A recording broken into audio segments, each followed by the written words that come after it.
الرحمن الرحیم ان ھذا القرآن یہدی للتی ہی اقوم ویبشر المؤمنین صدق اللہ العلی العظیم۔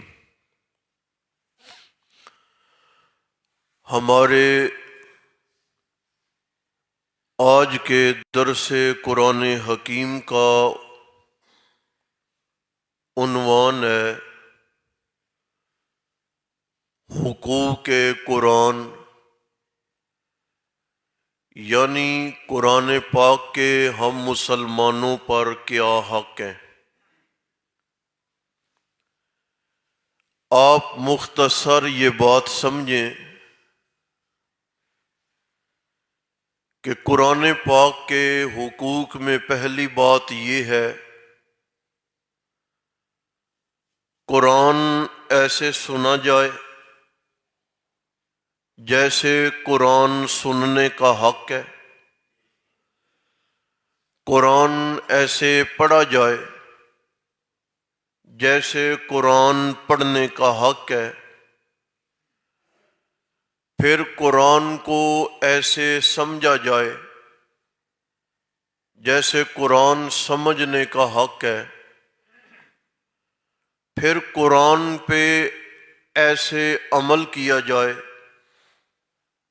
جیسے عمل کرنے کا حق ہے، اور پھر قرآن کو ایسے بیان کیا جائے جیسے قرآن بیان کرنے کا حق ہے۔ قرآن سننا یہ بھی بڑی اہم عبادت ہے۔ قرآن کہتا ہے اذا قرئ القرآن،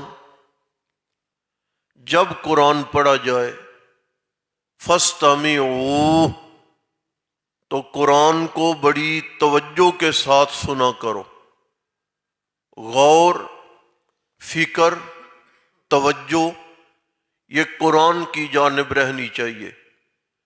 اور قرآن نے کافروں کا تذکرہ کیا ہے، وقال الذین کفروا لا تسمعوا لہذا القرآن، کافر کہتے ہیں کہ جب قرآن پڑھا جائے نہ سنو، والغوا فیہ، جب قرآن پڑھا جائے تو شور کیا کرو، لعلکم تغلبون، تاکہ تمہیں غلبہ مل جائے، تمہاری پاور ہو جائے، تمہارا زور ہو جائے۔ اللہ نے جواب دیا، فرمایا کافر کہتے ہیں کہ قرآن پڑھا جائے نہ سنو، میں اللہ کہتا ہوں قرئ القرآن فاستمعوا، جب قرآن پڑھا جائے تو سنا کرو۔ کافر کہتے ہیں کہ شور کرو، میں رب تمہیں کہہ رہا ہوں کہ انصتوا، خاموشی اختیار کرو۔ کافر کہتے ہیں کہ تمہیں غلبہ مل جائے، میں اللہ جواب میں تمہیں کہہ رہا ہوں کہ اگر تم نے قرآن کو ایسے سنا جیسے سننے کا حق ہے تو میں اللہ اپنی ساری رحمتیں تم پہ نازل کر دوں گا۔ دوسرا حق ہے قرآن کو پڑھنے کا، اس کے الفاظ، اس کی ترتیب، اس کی خوبصورتی، اسے مد نظر رکھیں۔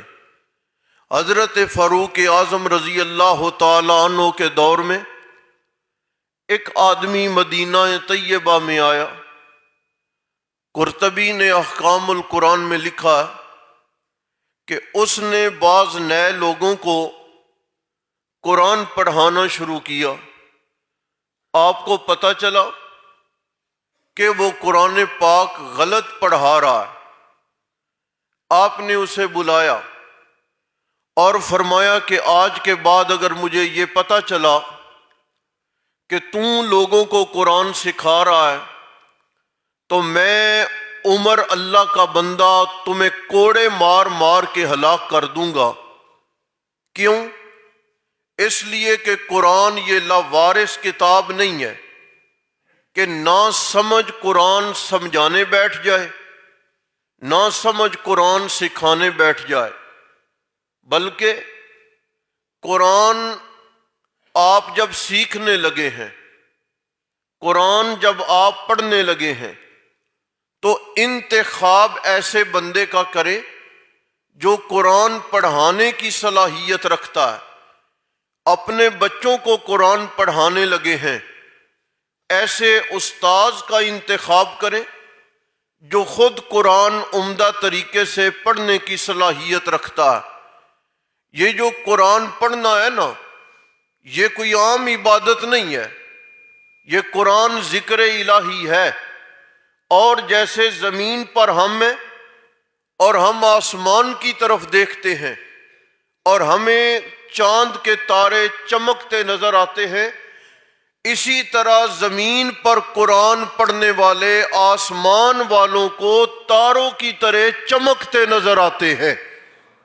یہ پڑھنا کوئی معمولی بات نہیں، قرآن پڑھنا کوئی نارمل بات نہیں، بڑی اہمیت کی حامل یہ بات ہے کہ آپ قرآن پڑھنے لگے۔ قرآن کیا ہے؟ یہ کلام الہی ہے، جو الفاظ پروردگار عالم کے ہیں، وہ الفاظ میں اور آپ اپنی زبان سے ادا کرتے ہیں۔ کتنی نصیب کی بات ہے کہ رب کے لفظ ہم نے اپنی زبان پہ جاری کر دیے۔ کتنی نصیب کی بات ہے، رب نے جبریل کے ذریعے جو محمد مصطفیٰ صلی اللہ علیہ وسلم پہ نازل کیا، ہم نے اسے اسی طرح اپنی زبانوں سے پڑھنا شروع کر دیا۔ تو قرآن سننا ایک اہم عبادت ہے، اور پھر قرآن کو پڑھنا یہ بھی ایک اہم عبادت ہے۔ میں کتنے فضائل قرآن پاک کے پڑھنے کے آپ کے سامنے بیان کروں۔ تیسری بات ہے کہ قرآن کو سمجھنا، قرآن کہتا کیا ہے، یہ پیغام ہے کیا، اس کو نازل کیوں کیا گیا ہے، اس قرآن کے آنے کے مقاصد کیا ہیں۔ اللہ فرماتے ہیں آگاہ کرنا چاہتا ہوں لوگوں کو اپنی قدرت سے، میں اللہ آگاہ کرنا چاہتا ہوں، اپنا تعارف کروانا چاہتا ہوں۔ یہ کتاب اس لیے نازل کی گئی ہے۔ اب قرآن کو سمجھنا، قرآن سے واقفیت پانا، قرآن پاک کے مضامین کو جاننا، قرآن کہتا کیا ہے۔ اگر میں تجارت کر رہا ہوں تو مجھے قرآن کے بیان کردہ تجارتی اصول آنے چاہیے، مجھے پتہ ہو کہ میرے شعبے کے متعلق قرآن نے یہ رہنمائی کی ہے۔ اگر کوئی استاذ ہے، اسے علم ہونا چاہیے کہ میرے شعبے کے متعلق قرآن نے کون سی رہنمائی کی ہے۔ اگر کوئی آدمی مسافر ہے، مجاہد ہے، اگر کوئی آدمی واعظ و نصیحت کرتا ہے، تو اس آدمی کو یہ آگاہی ہونی چاہیے کہ قرآن پاک نے میرے شعبے کے متعلق کون سی رہنمائی کی ہے۔ کیوں؟ قرآن پاک میں ایک مسافر کے لیے، یار یہ آپ ذکر کریں یا مجھے کرنے دیں، قرآن پاک میں ایک قاضی کے لیے، ایک مسافر کے لیے، ایک مجاہد کے لیے، ایک استاذ کے لیے، ایک حکمران کے لیے، ایک پنچایت کے آدمی کے لیے، تمام تر افراد کے لیے قرآن پاک میں آگاہی ہے۔ اس لیے کہ یہ دو چار بندوں کے لیے آنے والی کتاب نہیں ہے۔ ہمارے نبی بھی ساری کائنات کے لیے آئے ہیں، اور یہ قرآن بھی ساری کائنات کے لیے اللہ نے نازل فرمایا ہے۔ چوتھی بات، عمل کرنا۔ قرآن کو ہم نے جان لیا، قرآن سے ہم نے واقفیت حاصل کر لی، قرآن پاک کو ہم نے سمجھ لیا، اب ہے کہ ہم قرآن پاک کے مطابق عمل کریں۔ نکاح کا موقع ہے، تعزیت کا موقع ہے، دیگر مواقع ہیں، ہماری ذمہ داری ہے کہ ہم اپنا اٹھنا بیٹھنا، ہم اپنے فیصلے، ہم اپنا سفر، ہم اپنی تجارت اور اپنا لین دین قرآن پاک کے مطابق کرنے لگیں۔ قرآن نے منع کس چیز سے کیا، ہم اس سے منع ہو جائے۔ قرآن نے حکم نامہ کس شے کا جاری کیا، ہم اس کی پابندی کرنے لگے۔ قرآن نے کہاں پہ فائدے کی نشاندہی کی ہے، ہم اسے اپنانے لگ جائیں، اور قرآن پاک نے کہاں پر خطروں کی نشاندہی کی ہے، ہم اس سے بچنے لگ جائیں۔ یہ قرآن پاک کا چوتھا حق ہے جو ہم مسلمانوں کے لیے ضروری ہے۔ ہم سننے میں کچھ سنتے بھی ہیں، ہم قرآن پاک کو کچھ نہ کچھ پڑھتے بھی ہیں، ہم قرآن پاک کو کچھ نہ کچھ سمجھتے بھی ہیں، لیکن جب بات آتی ہے عمل کرنے کی تو عمل کے معاملے میں ہم انتہائی سستی کا شکار ہیں۔ جب ہم عمل کے معاملے میں سستی کا شکار ہیں تو سمجھیں کہ ہم نے قرآن پاک کو چھوڑ دیا۔ اور یاد رکھیے گا، میدان معاشر ہے، پروردگار عالم نے حساب و کتاب لینا ہے، ساری کائنات اول سے آخر وہاں پر جمع ہے، رسول پاک علیہ السلام نے ایک بات وہاں پہ کرنی ہے۔ آپ بھی دل تھامیں، میں بھی توجہ کروں، اور آپ بھی سنیں کہ رسول پاک نے بات کیا کرنی ہے۔ وقال الرسول، اللہ کے نبی نے وہاں پہ کہنا ہے، یا رب، اے میرے رب، ان قومی، یہ جو میری قوم ہے، یہ جو لوگ ہیں جن کو تو نے ساری کتابوں میں آخری کتاب قرآن چن کے دیا ہے نا، اتخذوا ھذا القرآن مہجورا، مولا میں اللہ کا نبی تمہیں شکایت لگا رہا ہوں، اس قوم نے قرآن کو چھوڑ دیا تھا۔ اندازہ کریں، یہ معاشر کی شکایت ہے۔ ہم یہ بیان کرتے ہیں کہ رسول اللہ نے سفارش کرنی ہے، ہم یہ بیان کرتے ہیں کہ رسول اللہ کی سفارش نے قبول ہونا ہے، ہم یہ بیان کرتے ہیں کہ رسول اللہ کی سفارش کے ذریعے بہت سارے گناہگاروں کو جہنم سے نکال کے جنت میں داخلہ مل جانا ہے، لیکن یہ بھی سنیں کہ جب آپ رسول پاک کی سفارش پر ایمان رکھتے ہیں تو رسول پاک کی شکایت کو بھی تسلیم کریں۔ آپ نے اگر شکایت لگا دی کہ ان لوگوں نے قرآن کو چھوڑا ہے تو آپ بتا دیں رسول شکایت لگانے والے ہوں، اللہ شکایت سننے والے ہوں، پھر کون ہے جو میرے اور آپ کے حق میں کھڑا ہو جائے گا؟ اس لیے اپنی زندگی قرآن کے مطابق بنائیں، اپنا عمل قرآن کے مطابق بنائیں۔ آخری اور پانچواں حق ہے پھر آگے قرآن کو بیان کرنا۔ قرآن دیکھیں، یہ سمجھیں پہلی بات، قرآن کو بیان کرنے کے لیے قرآن کا علم ضروری ہے۔ جو ہم بیان کرنے لگے ہیں ہمیں وہ واقفیت ضروری ہے۔ پہلے خود سمجھ لیں، پھر پہلے خود عمل کرنے کی کوشش کریں، پھر آگے اس کو بیان کرنے لگیں۔ حضرت عبداللہ ابن مسعود رضی اللہ تعالی عنہ کا ایک فرمان عرض کرتا ہوں، پھر بس بات مکمل ہو گئی ہے۔ اس سے پہلے آپ سنیں، اللہ نے فرمایا ھذا القرآن، یہ جو قرآن ہے، یہدی للتی ہی اقوم، اس میں نے اقوام عالم کے لیے ہدایت اور رہنمائی رکھی ہے۔ دوسرا مقام ہے، اللہ فرماتے ہیں لوگوں سنو، یہ جو قرآن ہے نا، ننزل من القرآن ما هو شفاء، اس قرآن کو میں نے شفا بنا کے نازل کیا، ورحمت للمومنین، یہ ایمان والوں کے لیے میں اللہ نے ایک رحمت نازل کی ہے۔ کچھ رحمتیں نہ نظر آنے والی ہیں، یہ قرآن ایسی رحمت ہے جسے مسلمان اپنے ہاتھوں میں پکڑ کے اپنے سینے سے لگاتے ہیں، آنکھیں بھی ٹھنڈی ہو جاتی ہیں، سینہ بھی ٹھنڈا ہو جاتا ہے۔ یہ وہ رحمت ہے جو میں اللہ نے تمہارے ہاتھوں میں تھما دی ہے۔ حضرت عبداللہ ابن مسعود رضی اللہ تعالیٰ عنہ نے فرمایا، لوگو یہ جو قرآن ہے نا، یہ اللہ کا دسترخوان ہے، یہ قرآن اللہ کا دسترخوان ہے۔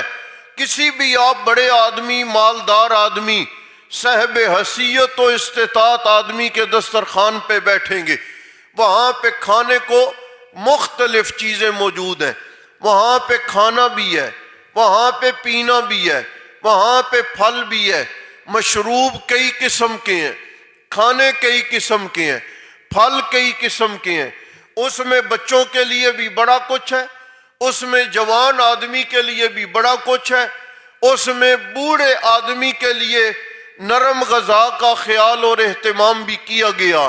یہ ایک عام بڈیرے کا دسترخوان ہے، لیکن قرآن پروردگار عالم کا دسترخوان ہے۔ اس میں شرابی آ کے بیٹھ جائے اس کے لیے بھی موجود ہے، اس میں کوئی بدکار آ کے بیٹھ جائے اس کے لیے بھی قرآن میں غذا موجود ہے، اس میں کوئی مشرک آ جائے اس کے لیے بھی قرآن میں غذا موجود ہے، اس میں کوئی تاجر آ جائے اس میں بھی قرآن میں غذا موجود ہے۔ اللہ کا یہ دسترخوان ہے، دنیا میں جس مزاج کا آدمی، جس شعبے کا آدمی وہ اللہ کی کتاب کے دسترخوان پہ آ جائے گا، اللہ فرماتے ہیں میں ہر شعبے والے کو اس سے غذا مہیا کر دوں گا۔ اور ابن جوزی رحمۃ اللہ علیہ کا ایک فرمان ہے، میں پہلے بھی بتاتا ہوں آج پھر سنیں، اور یہ لطف لینے کے قابل ہے۔ ابن جوزی نے تفسیر میں لکھا ہے کہ وہ آدمی جو قرآن پڑھے، وہ آدمی جس تک اللہ کی کتاب قرآن پہنچ چکا ہے، وہ اپنے آپ کو حقیر نہ سمجھے، اپنے آپ کو معمولی نہ سمجھے۔ قرآن کا پہنچ جانا یہ اتنے بڑے نصیب کی بات ہے کہ گویا جس کے پاس قرآن پہنچا ہے نا، اللہ نے اس بندے کو اپنے نبی کے دیدار کا شرف عطا فرما دیا ہے۔ کیوں جی؟ پہنچا تو قرآن ہے۔ فرمایا اصل میں بات یہ ہے، ہمارے نبی کا جو سفر ہے وہ قرآن میں ہے، ہمارے نبی کی راتیں دن وہ قرآن میں ہیں، ہمارے نبی کی بیٹیاں قرآن میں ہیں، ہمارے نبی کی ازواج قرآن میں ہیں، ہمارے نبی کا معراج وہ بھی قرآن میں ہے، ہمارے نبی کی ہجرت قرآن میں ہے، اور ہمارے نبی کا جہاد بھی قرآن میں ہے۔ نبی پاک علیہ السلام کی زندگی کے تمام مراحل جب قرآن میں ہیں تو اس کا مطلب یہ ہوا جس بندے کے پاس قرآن پہنچ گیا سمجھے کہ اسے محمد عربی کا دیدار نصیب ہو گیا۔ الحمدللہ۔